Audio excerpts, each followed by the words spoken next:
हजारों बच्चे देखिए हर साल जिनको पूरी एसएसटी आने के बाद भी ये मिस्टेक्स कर देते हैं और उनके डायरेक्टली परसेंटेज फॉल डाउन हो रहे होते 95 से लेके 35 तक। तो तुम लोग को यार लास्ट टाइम पर एसएसटी में ये मिस्टेक्स बिल्कुल भी नहीं करनी है। तो जानना चाहते हो कौन सी मिस्टेक्स की बात कर रही हूँ? लाखों स्टूडेंट्स ऐसे होते हैं जो ये मिस्टेक्स करते हैं और बाद में जितना वो रिजल्ट डिजर्व करते हैं ना उतना रिजल्ट तो आ ही नहीं पाता है। तो चलिए बात करते हैं तो कौन कौन सी मिस्टेक्स का आप लोगों को ख्याल रखना है इस लास्ट टाइम पर, वो चीजें हम लोग देखते हैं। अब बच्चा पार्टी लास्ट टाइम पर तुम लोग ने जितना पढ़ लिया उसको वाइंड अप कर लो, कोई भी नई चीज पढ़ने की जरूरत नहीं है। अब तुम लोगों ने पर्टिकुलर चैप्टर में से कोई टॉपिक छोड़ रखा होगा उसको हम लोगों ने हाईलाइट कर देते हैं कि इसको बाद में पढ़ेंगे। वो अब टाइम नहीं है कि जो तुम लोग बाद में पढ़ने बैठोगे। प्लीज यार ऐसी गलतियां मत करना। तुम लोगों ने हजारों यूट्यूबर्स की वीडियो देखी होगी जिन्होंने ये बोला होगा कि एनसीईआरटी रीडिंग करो, एनसीईआरटी रीडिंग करो, क्योंकि एनसीईआरटी रीडिंग से तुम लोग को बहुत अच्छे मार्क्स आ सकते हैं। मैं नहीं बोल रही हूँ कि वो लोग गलत बोलते, बट अगर तुम लोगों ने उस यूट्यूबर की वीडियो इस टाइम पर देखी होगी और इस टाइम पर तुम लोग सोच रहे हो या फिर तुम लोग कर चुके हो कि एनसीईआरटी रीडिंग करना चालू कर दिए दीदी, क्या तुम लोग को अच्छे नंबर आ पाएंगे? बिल्कुल भी नहीं यार। तुम लोग इतना उलझ जाओगे ना, एनसीईआरटी समुंदर है, तैरते तैरते तुम लोग थक जाओगे। जितना आता है ना डेफिनेटली इतना भी भूल जाओगे तुम एनसीईआरटी रीडिंग के चक्कर में। हाँ, अगर तुम कोई ऐसे बच्चे हो जिन्होंने पहले से एनसीईआरटी रीडिंग कर रखी है और मेन पॉइंट्स को हाईलाइट कर रखा है तो रिवाइज कर लेना। बट तुम कोई ऐसे बच्चे हो कि जिन्होंने करी नहीं है एनसीईआरटी रीडिंग और अब तुम इन्फ्लुएंस में आगे कर रहे हो, प्लीज। ठीक है।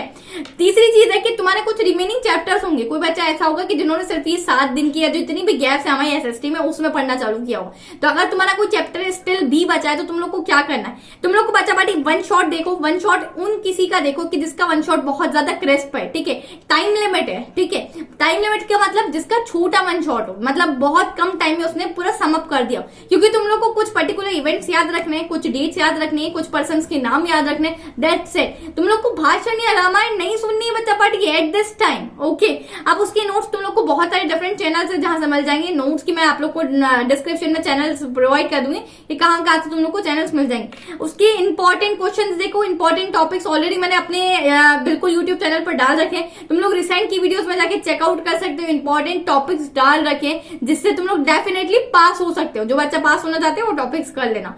ठीक है, देन आप लोग की पीवाईक्यूज और सैंपल पेपर। पीवाईक्यूज आप लोग को ये बताएंगे कि सीबीएसई किस टाइप से क्वेश्चन पूछता है एंड डेफिनेटली इस बार भी तुम्हारे कौन कौन से क्वेश्चंस आने की बहुत ज्यादा प्रोबेबिलिटी।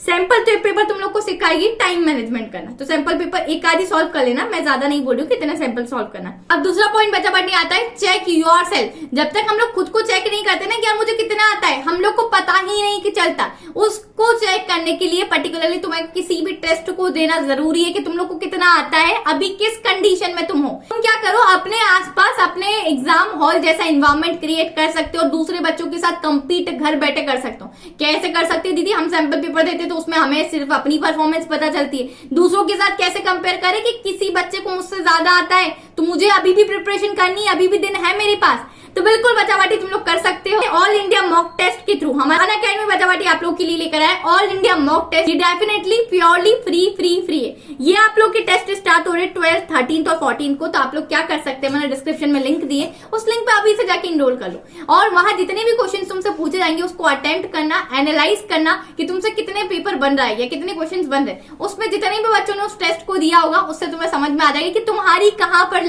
रैंकिंग है एंड तुम एक एस्टिमेटेड परसेंटेज देख सकते हो कि तुम कितने परसेंटेज एक्चुअल में एसएसटी की पेपर में आने वाले हैं, जिससे तुम लोग को परफेक्टली आइडिया मिल जाएगा कितना आता है, कितना लिख पाओगे तुम एग्जाम में और कितना नहीं लिख पाओगे। अगर नहीं लिख पाओगे, वीकनेस तुम लोग जान लोगे तो यार तुम्हारे पास अभी भी टाइम है इसको रेक्टिफाई करने का। जल्दी से जाओ, डिस्क्रिप्शन में सभी लिंक्स आप लोगों के लिए मेंशन करें। तो यहाँ से तुम लोग अपनी प्रिपरेशन को चेक कर सकते हो, देख सकते हो तुम कहां पर खड़े हो और साथ ही साथ जो बच्चा बहुत ही अच्छे तरीके से परफॉर्म करेगा, जो टॉपर्स होंगे हमारे इस टेस्ट के, उनको हमारे यहाँ 90% तक की स्कॉलरशिप मिलेगी हमारे नेक्स्ट सेशन के लिए, अगर वो नेक्स्ट सेशन हमारे अनअकैडमी पर कंटिन्यू करना चाहते हैं। So what are you waiting for? जल्दी से जाओ, डिस्क्रिप्शन में सभी का लिंक्स मिल जाएगा। कहते जो डेट्स तुम लोग को नहीं याद हो रही है, जो चैप्टर तुम्हारा वीक है, जो पर्टिकुलर क्वेश्चन तुम्हें नहीं याद हो रहा है, उसके पीछे मत भागो, उसको छोड़ दो। एक क्वेश्चन से कुछ भी नहीं हो जाएगा, एक पर्टिकुलर चैप्टर से कुछ भी नहीं हो जाएगा। ठीक है, अब जो चीज नहीं लर्न हो रही है कब तक उसके पीछे भागोगे? रेस्ट ऑफ द जितने मार्क्स तुम लोग सिक्योर कर सकते हो उस मार्क्स को सिक्योर करने की कोशिश करो। Don't cram. बहुत सारे बच्चे क्या करते हैं, एसएसटी में जितने भी क्वेश्चंस होते हैं ना, लॉन्ग क्वेश्चंस, उसको याद करने बैठ जाते हैं। जो भी हमारे टीचर्स ने लिखवाया होते हैं, जहां से भी हमारे पास नोट्स होते हैं, उसको रट्टा मारते। प्लीज यार रट्टा मत मारो। उस पर्टिकुलर क्वेश्चन में से, आंसर में से ये देखो इसमें कौन कौन से पर्टिकुलर हमारे वर्ड्स है, कौन कौन से पर्टिकुलर डेट्स है, और जो बाकी रेस्ट ऑफ द आंसर है उसको तुम लोग खुद की लैंग्वेज में डेफिनेटली प्यारे तरीके से लिख सकते हो। 2 चीजें याद रखो, कोई इवेंट है तो उसको भी तुम लोग याद कर सकते हो, बाकी चीजें रट्टो मत, नहीं तो तुम लोग को पर्टिकुलर आगे की स्टार्टिंग नहीं याद आएगी ना तो बैठे रह जाओगे एग्जाम में। बात आती है टाइम मैनेजमेंट की। जब भी स्टूडेंट्स रिएक्शन कैप्चर करने जाती हूँ तो बच्चे मुझसे क्या बोलते हैं, दीदी टाइम मैनेज नहीं हुआ, बहुत लेंथी पेपर था। ये क्यों होता है? क्योंकि हम लोग सैंपल पेपर की प्रैक्टिस घर से नहीं करके जा रहे। तो तुम लोग को क्या करना है, ये वाला जो टेस्ट मैंने अभी आप लोग को बताया ये दे देना। ये टेस्ट देने के बाद तुम लोग को समझ में आ जाएगा कि मेरे से पर्टिकुलर कितने टाइम में कितने क्वेश्चन अटेम्प्ट हो रहे हैं। या फिर तुम लोग 3 घंटे का एक अलार्म लगाओ,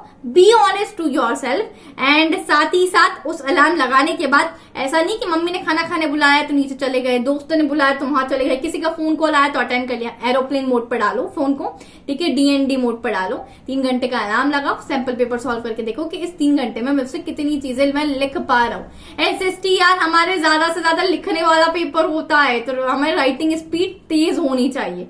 5वां चीज आती है हमारे पास होने के लिए क्या करें। तो पास होने के लिए बच्चा बाटी मैंने इंपॉर्टेंट टॉपिक्स डाल रखे। कोई बच्चा ऐसा होगा जिसने लास्ट टाइम पे पढ़ा होगा, इंपॉर्टेंट क्वेश्चंस डाल दूंगी। कल एक वीडियो आने वाली है 10 इयर्स तक के PYQs की, वो PYQs तुम लोगों ने डेफिनेटली अगर कर ली है ना, वो टेलीग्राम पर भी डाल दूंगी, तो टेलीग्राम चैनल ज्वाइन कर लेना, डिस्क्रिप्शन में लिंक मिल जाएगी।